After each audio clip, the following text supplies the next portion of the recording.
preview of what you will see when you log into PowerSchool. So you'll see your students' courses here in this column. You'll see these different codes at the top representing different points of the school year, and then where it's circled in red vertically, that's where you can see the grades. Now, in this example here, I've circled the grades under Q3, which stands for third quarter. But if you're, watching this video at the very beginning of the school year in the first quarter, you're only going to see grades under Q1. So it really depends at what point in the school year you are logging in and checking your students' PowerSchool progress. So these numbers at the top, Q stands for quarter. So we have Q1, Q2, Q3, and Q4. S stands for semester. So semester is like a half of the school year. So the first semester includes both the first and second quarter. And then down here where we have S2, that's the second semester. It's the second half of the school year, which includes both the third quarter and the fourth quarter.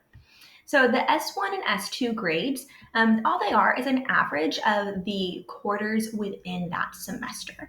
And the S1 and S2 grades at the very end of the school year, they are averaged together to make the F1 grade. F stands for final. So at the very end of the year, you'll see grades populate this final grade column. That's your student's overall grade in that course for the year. If you are a high school student, then that's where you're looking to see if you're getting credit for that class. If you're a middle school student, it just represents an overall picture of your progress in that course over the school year. So one thing you can do to get more information about a grade is to click on it. So down here, if I were to click on that 90 that my student has in the third quarter in their sixth grade science class, then I can actually see an assignment breakdown. So I've circled the solubility assignment. Here's a few things you'll notice on the screen. You'll see the due date and the category that it is.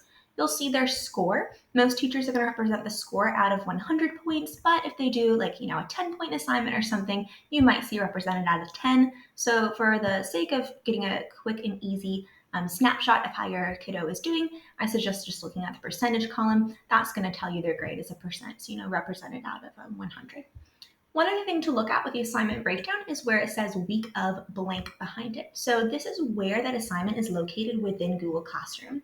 So this solubility assignment was due on February 26th. This is a few years ago now, so 2021. If your student was still in the revision period for this assignment, that due date hadn't passed yet, then they could go to week of 2/22, February 22nd, to actually see that assignment. Again, though, if you watched the video about the differences between Google Classroom and PowerSchool, you will know that most of the times by the time a grade is entered in PowerSchool, as teachers are updating it every 3 weeks, it's typically too late for the student to revise that assignment. That said, it's still really helpful to go to that week on Google Classroom, look at your students' work, see what feedback they had, so that we can talk with them about how they can grow in the future. That's a little bit about PowerSchool. I hope that helps you understand and navigate this platform.